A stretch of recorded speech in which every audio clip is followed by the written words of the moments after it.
내가 기도하는 모든 땅 위에서 하나님 예배 받으. 하나님, 또 한 번의 고난주간이 다가왔습니다. 점점 주님을 만날 때가 가까워지는데 하나님, 우리 가운데 진정한 신앙을 허락하여 주시옵소서. 말로만 십자가를 운운하는 자가 되지 않게 하옵소서. 입술에 성령을 달고 살면서도 성령과 상관없는 삶을 사는 자가 되지 않게 하여 주시옵소서. 정말 이 고난주간이 나를 위한 주간이라면 우리 가운데 그 부활하신 주님, 우리에게 성령을 선물로 주신 주님의 확실한 보증이 임하게 하여 주시옵소서. 십자가를 아직도 이해하지 못하고 있음을 불쌍히 여겨 주시옵시고, 주님의 그 피눈물 나는 사랑과 헌신을 이해하는 한 주간이 되도록 역사하여 주시옵소서. 지식적인 사랑이 아니요 진정 성령으로 말미암는 우리의 내면 깊은 곳에서부터 일어나는 주를 향한 뜨거운 사랑이 우리 성도들 모두에게 임하게 하여 주시옵소서. 우리도 기꺼이 주를 위하여 고난을 수용하는 자가 되게 도와주시옵시고, 겸손의 길을 가기로 작정하게 하여 주시옵시고, 하나님을 따라 살기로 담기로 결단하는 복된 한 주간 되도록 역사하여 주시옵소서. 배신할 수밖에 없었던 모든 제자들이 주님의 그 말씀이 모두가 옳았으며 주님을 따라 또 살아 살기로 결단했던 그 성령 충만의 은혜가 이번 한 주간 우리에게도 임하게 하여 주시옵소서. 그리 하실 줄 믿고 예수님의 이름으로 기도합니다. 마태복음 21장입니다. 마태복음 21장 1절로부터 22절까지 말씀, 환전보다 환인이란 제목으로 첫날 말씀을 함께 나누고 기도하겠습니다.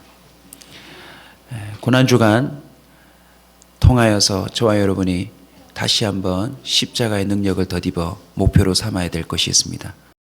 바로 내가 바뀌는 겁니다. 예수님이 왜 십자가에 죽으셨습니까? 죄인이 의인이 되도록 하기 위해서입니다. 왜 십자가를 통과하시고 부활하셨습니까? 죽음에 노예된 자들이 생명의 사람이 되게 하기 위해서입니다. 왜 성령을 선물로 주셨습니까? 진노의 자녀요, 어둠의 자녀요, 사탄의 영에 노예되었던 우리가 하나님의 형상으로 충만하게 살아가도록 하기 위해서입니다. 고난주간 첫 월요일에 예수님이 하셨던 일은 두 가지입니다. 바로 무화과 나무, 그 잎사귀가 무성한 그 나무를 향한 비유와 그리고 성전 청결 사건입니다. 먼저 무화과 나무를 보십시다. 여러분 잘 아시는 대로 예수님이 호산나 다윗의 자손이여 드디어 임금으로 입성하신 이후에 그 무화과 그 한 나무를 바라보며 특별한 메시지를 던지십니다. 팔레스타인 무화과 나무는요, 니산월 4월에 보통 잎이 무성하고 또 사전에 열리는 열매가 있어야 합니다. 지금 예수님이 이 호산나 외침의 소리를 통과하며 예루살렘 입성하신 때는 니산월 중간쯤입니다. 4월 중순이라고 보시면 됩니다. 6월절 기간을 앞두고 있죠. 그런데 이때쯤이면 무화과 나무 가운데 뭐가 있어야 되느냐? 보통 팔레스타인 무화과 나무 3월쯤에는 조그마한 푸른 열매들이 맺힌대요. 그리고 4월에 크고 무성한 잎들이 또 그 열매 사이에 풍성하게 있는데요. 그리고 무화과 제철인 5, 6월에는 그 무화과 조그만 열매들이 익어서 땅에 떨어진대요. 그러니까 예수님이 보실 때 이미 3월에 있어야 될 열매가 보이지 않는 거예요. 뭐만 있는 거예요?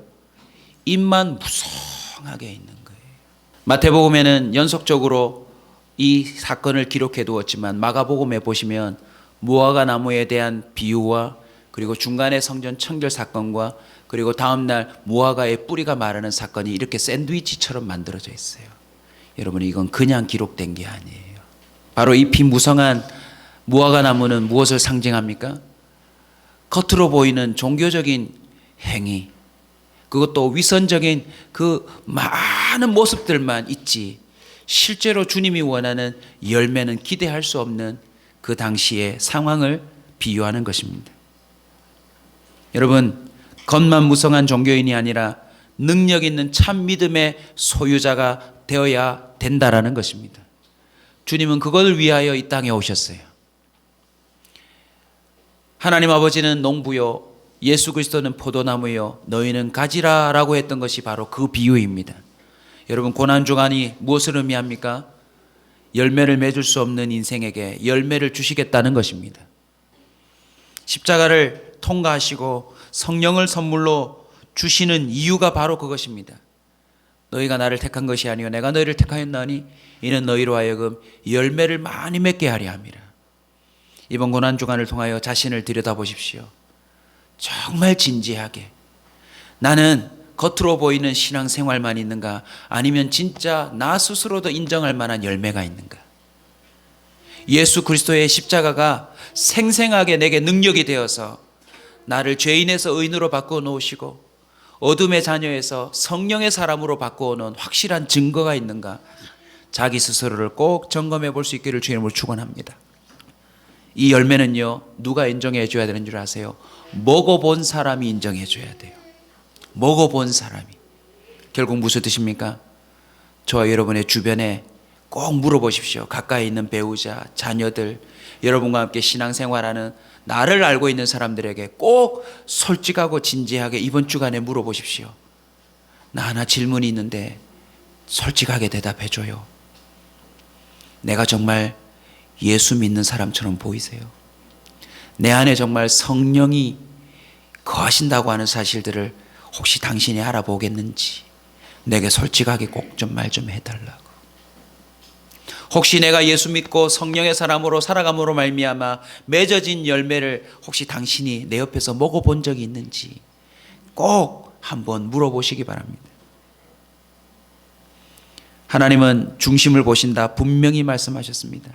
사무엘상 16장 7절, 하나님은 중심을 보신다. 사람은 겉을 보지만 우리 주님은 중심을 보신대요. 왜 이 빈무성한 시대가 될까요? 우리는 은근히 사람을 의식하고 살기 때문이에요.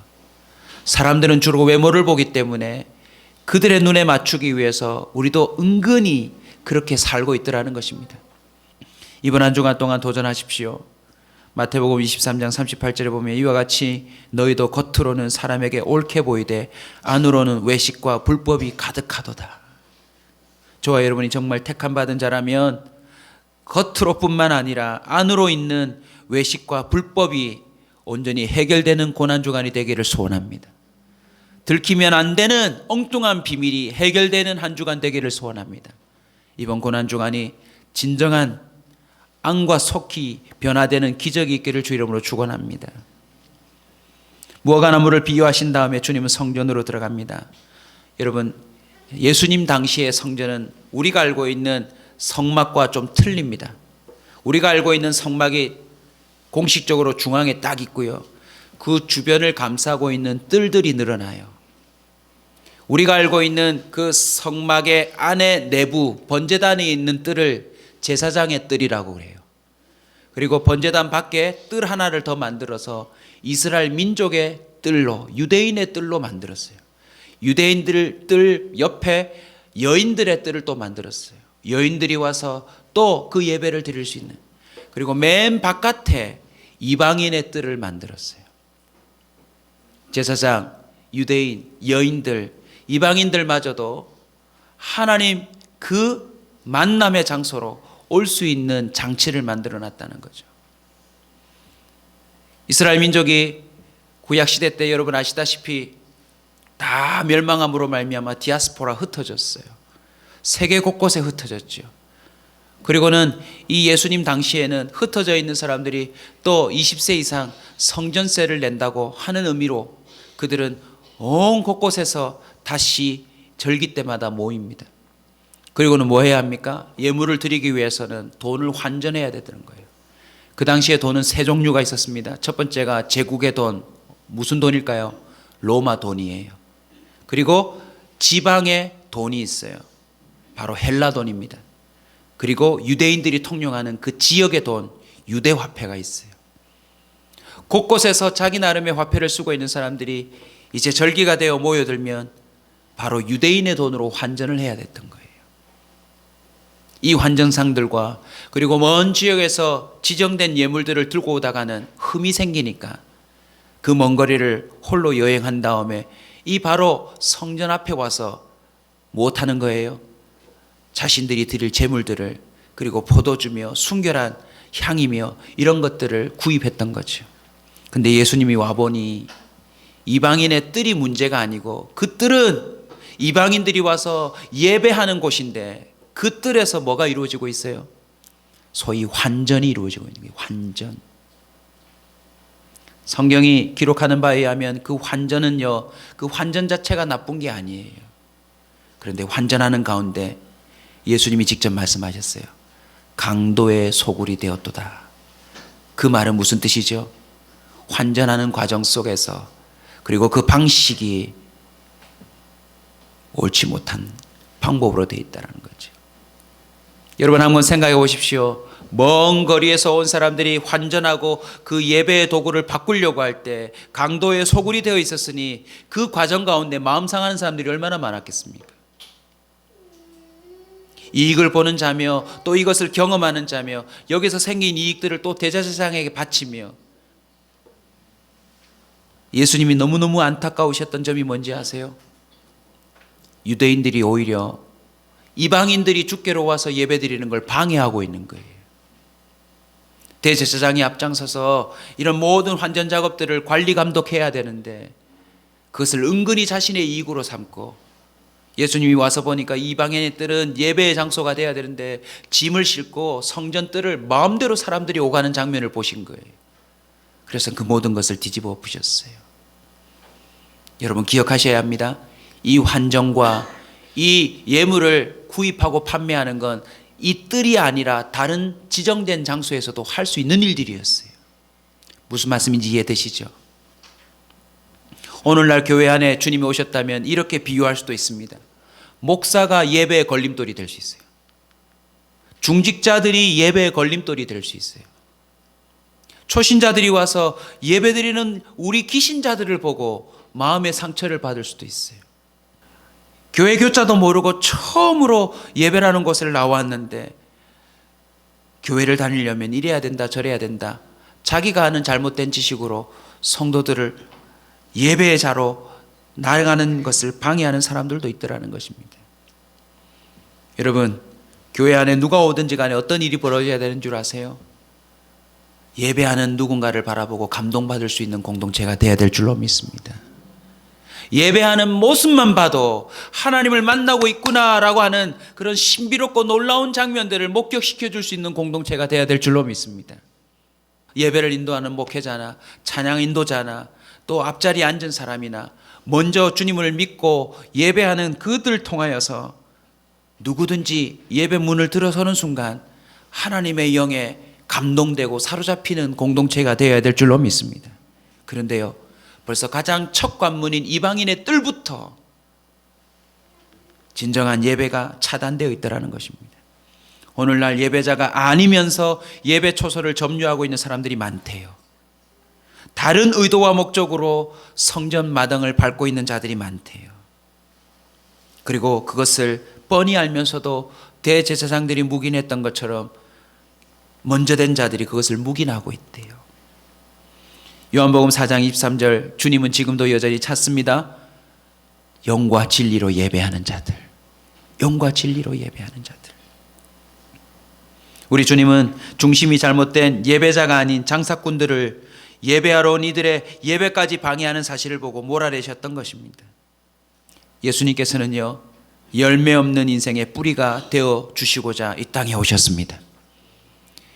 하나님을 만나는 모든 방해거리들을 제거하러 이 땅에 오셨습니다. 장사꾼만 엎으신 것이 아니라 휘장까지 찍기 위하여 주님은 그 여정을 시작하셨습니다. 여러분, 우리의 노력이 아닙니다. 예수님이 그걸 위해서 오셨습니다. 그래서 여러분 이 연결고리를 오늘 이 아침에 붙들고 기도하십시오. 주님이 나를 택하셨다면 두 가지 증상이 나타나야 합니다. 내 뿌리가 달라져야 합니다. 원래는 잎만 무성했는데 나도 모르게 내 안에 열매의 징조가 나타나야 될 줄로 믿습니다. 그 열매는 구체적으로 표현하자면 성령의 9가지 열매입니다. 사랑부터 시작해서 그 열매 하나하나를 묵상하셔서 내게 그 징조가 있는지를 점검하시기를 바랍니다. 두 번째는 무엇입니까? 예배입니다. 예배가 뭔지도 몰랐는데 예수님이 나를 택하셨다면 내 안에 예배가 이루어지기 시작할 겁니다. 어렴풋했지만 하나님의 음성이 들리기 시작할 것입니다. 하나님의 얼굴이 보이기 시작할 것입니다. 하나님이 나를 자녀로 생각하신다는 사실들을 명확하게 깨닫는 역사가 일어날 줄로 믿습니다. 우리 온사 공동체요, 열매와 예배가 회복되어야 합니다. 그것이 없다면 우리도 주님의 청소 대상입니다. 더 이상 예수 그리스도의 은혜를 환전하려고 하지 말아야 될 줄로 믿습니다. 여러분, 환전보다 더 중요한 것은 환인입니다. 사람이 바뀌어야 합니다. 주님의 은혜를 더 이상 엉뚱한 것으로 교체시키는 자가 되지 않기를 주의 이름으로 축원합니다. 신명기에 이미 언급했습니다. 10장 16절에 보면 너희는 마음의 할례를 행하고 다시는 목을 곧게 하지 말라. 우리가 받아야 될 진정한 은혜는 마음에 임해야 합니다. 감사하게도 신명기 30장 6절에 주님이 선포하십니다. 네 하나님 여호와께서 네 마음과 네 자손의 마음에 할례를 베푸사 너로 마음을 다하여 뜻을 다하여 네 하나님 여호와를 사랑하게 하사 너로 생명을 얻게 하실 것이다. 할렐루야. 여러분, 우리가 할례를 받는 겁니까? 우리가 할례를 행하는 겁니까? 아니면 할례를 주시는 겁니까? 할례를 주시는 거예요. 이번 고난주간 동안 주님이 약속하셨던 우리뿐만 아니라 우리 자손에게 또 우리 공동체에게 진정한 마음의 할례와 그로 말미암는 열매와 예배가 이루어지는 기적의 한 주간이 되시길 주의 이름으로 축원합니다. 여러분, 기도합시다. 하나님, 제게도 열매가 이루어지게 하여 주옵소서. 하나님, 제 평생에 가장 뜨거운 예배가 다시 시작되게 하여 주시옵소서. 기도하겠습니다. 내가 기도하는 모든 땅 위에서 하나님 예배 받으